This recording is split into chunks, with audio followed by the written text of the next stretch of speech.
15 juin 2024, c'est là que commence notre histoire.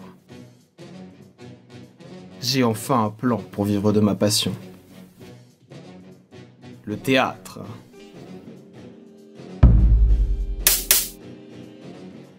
Que ce soit en impro ou en texte, quelle richesse d'expérience. C'est ça qui m'a fait passer du jeune lycéen introverti que j'étais au grand garçon que je suis aujourd'hui. Car maintenant, tout change. J'ai un plan infaillible, génial, magistral. Ta gueule ! Enfin bref, j'ai un plan. Quelque chose de neuf, d'inédit. Une idée simple, une exécution compliquée. Filmer toute la vie d'un projet de théâtre. Du choix de la pièce jusqu'aux représentations finales. Il y a tout à faire. Trouver des comédiens, une pièce, une salle pour se produire, faire une affiche, jouer. Ça fait beaucoup. Mais bon, chaque chose en son temps. D'abord, des comédiens, prêts à me suivre jusqu'au bout du monde. Heureusement, j'ai ça sous la main. Va falloir recruter 3 personnes. Et pour ça, j'ai 3 pistes. D'abord, réaliser un réel pour Instagram, pour faire passer mon message. Après 48 heures, j'ai fini l'écriture, le tournage et le montage.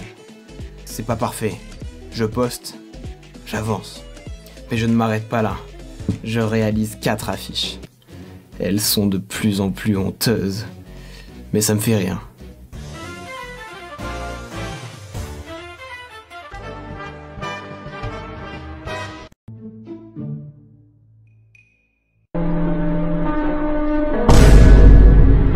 Une bouteille dans la mer de briques roses. Je les pose, j'avance. Dernière étape, je vais voir les représentations de fin d'année du conservatoire. Je leur parle de mon projet et leur file des affiches. Ils n'ont pas l'air intéressés.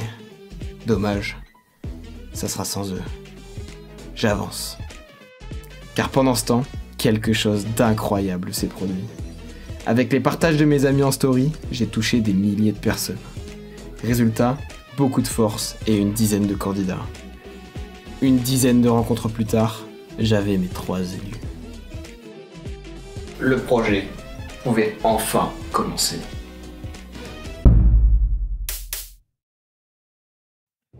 Tous réunis sous le même toit, laissez-moi vous présenter cette fine équipe. Bah du coup moi c'est Nils, j'étais vendeur d'art mais maintenant je suis dessinateur. Je joue le théâtre, c'est chouette d'en faire, faites-en si vous pouvez. Je suis même l'un des membres les plus confortables du PAF. Donc je m'appelle Louane, toujours positif, moi je suis toujours positive. Le but c'est qu'on s'amuse et qu'on amuse les gens aussi. J'adore. Salut, c'est Alex. De formation je fais de l'informatique, mais il n'y a pas que ça dans la vie. Ouais, moi j'ai jamais fait de théâtre, jamais. Pas une seule fois. J'y vais pas non plus des masses. Juste, je me suis fait les croiser. Bonjour, je m'appelle Valentin. Un amour profond du théâtre, c'est un renouveau constant. Pour tout grand projet, grande réussite. Concis et circoncis, pas de soucis. Et maintenant, devant des slides de start-upers, il était temps d'unir ma troupe vers un but commun. Un drame de notre siècle, c'est que ça se perd malheureusement.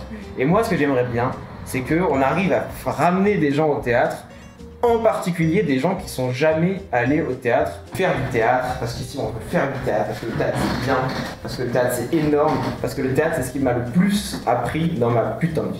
Vu qu'on est des gens hyper drôles, c'est hyper drôle à la fin, quoi. Du coup moi je suis hyper chaud que chacun ait son truc qui puisse rajouter dans le projet et qu'on puisse tirer parti des forces et tout. Un format long, déjà, faire des formats courts. Voilà, le planning. Donc si on prend sur la timeline principale, on est là. Avec des bonnes idées de la troupe. Mettre une grosse date qui est notre fin et la représentation, tu vois. Qui serait du coup... Il faut être prêt absolument. Voilà. Je vais toujours filer des flingues s'il y a besoin. aussi. Si tous étaient maintenant unifiés vers un but commun, chacun avait tout de même ses motivations personnelles. Ma mère touche beaucoup à l'art, mais mon père pas trop, et donc il a du mal à m'imaginer faire du théâtre ou être dans le cinéma. Que si ça marche, ce serait pour prouver à mon père que c'est possible. Passer des bons moments, rencontrer du monde, bien m'amuser. Puis des compétences en vrai en théâtre, c'est utile dans tous les aspects de la vie, donc j'aimerais bien essayer d'être un peu plus à l'aise, que ce soit devant une caméra, là on voit que je bafouille un peu, ou devant des gens, ce qui n'est pas mon domaine de prédilection.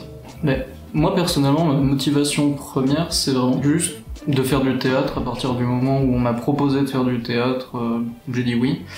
J'ai pas spécifiquement d'autres envies ou objectifs derrière, d'autres que de faire du théâtre de façon sympa, dans un cadre cool, avec des gens chouettes.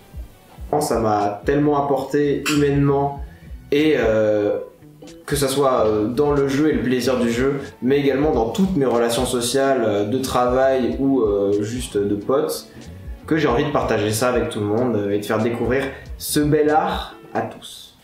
Ma première idée était de jouer du Tarantino, refaire un Reservoir Dogs. Hyper classique, s'enchaîne avec un truc où t'as de Tarantino où il y a des insultes à chaque phrase, quoi. Ouais.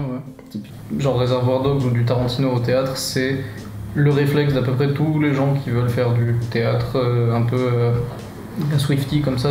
Tarantino, c'est pas le dernier des manches, tout le monde le connaît. Je veux dire, si tu froisses un tout petit peu son travail, il y a une armée de connards avec des t-shirts Kill Bill qui vont venir pisser sur chaque fois. Bon. En plus d'être hyper incertain vis-à-vis des droits. Alors, nous sommes repartis sur les bases. Déjà, grande scission, est-ce que vous êtes plutôt favorable à faire du classique ou du contemporain? Parce que ça soit galère qu'un mec qui ait jamais mis les pieds au théâtre, il aille voir Hamlet, hein, honnêtement. Bien que je trouve que c'est très bien comme pièce, tu vois. Partie du truc, la mise en scène, ça nous a claqué, et en plus c'était super bien joué, super bien fait. En fait, ok, c'est du théâtre classique, mais quand t'arrives à bien le faire, c'est pas classique pour rien. Les théâtres classiques, surtout pour le théâtre antique, ça se rapproche limite plus de la philosophie brute en fait que... Cool, c'est un vrai challenge. Il y a plus de chances de te péter la gueule, mais c'est aussi pour ça qu'on regarde les funambules, hein, c'est en espérant qu'ils tombent quelque part. Enfin, pas toujours, mais normalement on espère pas qu'il tombe, mais il y a toujours une partie de nous où on se dit s'il tombe, je regarde. L'avare qu'on a vu et revu en texte de français. Ma cassette. Couvrez ce morceau, c'est peut-être pas celui-là, mais voilà. Quand tu vas au théâtre, tu prends un accent, tu vas au théâtre. Ouais, c'est ça, le théâtre, tu vois, bonsoir le théâtre, et c'est vrai que ça fait un peu chier, parce que il y a plein de théâtres super cool et qui est tout à fait accessible. C'est ça qui est plutôt bien avec le contemporain en général, c'est que c'est vraiment des situations humaines, quoi. Tu te mets dans une situation, un repas de famille ou un truc comme ça. C'est trop drôle. On a brainstormé, jusqu'à avoir de bien étranges idées. Sur des scènes que j'avais écrites, quoi. Ouais, bien sûr. Genre le vieux qui se chie dessus, la meilleure pièce. Oscar, Molière. Molière, attends, j'arrête. À quoi bon partir sur des nouvelles pièces? On en a déjà. On a déjà l'œuvre majeure de Nils. Quitte à même partir sur du classique et dire ouais, nous on fait Hamlet, mais avec des flingues, tu vois, genre. Vrai balle. Alors t'as intérêt à bien me louper. Il y a un des flingues de la pièce qui a des vraies balles. Quoi, genre. Tiens, regarde. Il y a peut-être des vraies balles dedans, je sais pas, j'ai la flemme de vérifier. Ce n'est que mon travail après tout. S'il n'y a pas au moins 1000 spectateurs, c'est la mort sur scène là. C'est ça, on met un compteur à côté. À partir de 1000 spectateurs, il y a la mort sur scène. Là au moins il y aura du challenge, là tu vois, il y a un truc. Petit à petit, on sentait une complicité naissante et une vraie volonté d'y aller ensemble. Les vidéos fonctionnent, si les réseaux sociaux et tout ça marche, les gens viendront, ça c'est sûr. Mais en fait c'est ultra intéressant parce qu'on a tous les trois fait du théâtre et toi non, et du coup on a une vision pas extérieure parce que quand même t'es intéressé et tout, mais c'est super intéressant de voir une vision de quelqu'un qui n'a pas fait de théâtre au final et qui va en faire pour la première fois. Les difficultés allaient être nombreuses avant d'arriver à se produire. Que la principale difficulté, ça va être du fait qu'on sort de nulle part, quoi. Personne de nous n'a fait une formation de théâtre à part entière ou du coup a des contacts dans une salle ou dans le théâtre. Donc peut-être que ce qui va pêcher, ça va être qui êtes-vous, comment vous pouvez me prouver que si je vous mets sur scène, vous n'allez pas faire 3 entrées et ruiner mon théâtre, quoi. Du coup pour la popularité, pour se faire connaître, mais sinon des difficultés, trouver oui, des salles, les contacts nécessaires, mais même ça, on a l'air d'avoir des bons éléments dans le groupe à ce niveau-là, donc je m'inquiète pas trop pour ça. Moi, je pense qu'on va rencontrer des difficultés, quelque part, je l'espère même presque un peu. Je pense que c'est ce qui va aussi nous fédérer et nous permettre de donner un contenu qui soit intéressant. Il n'y a pas de difficulté, je pense que j'aime pas trop ce mot-là. Il n'y a que du temps à prendre pour régler les problèmes. Mais quelle épopée que cela va être. Et dans quelques mois, on se retrouve sur scène.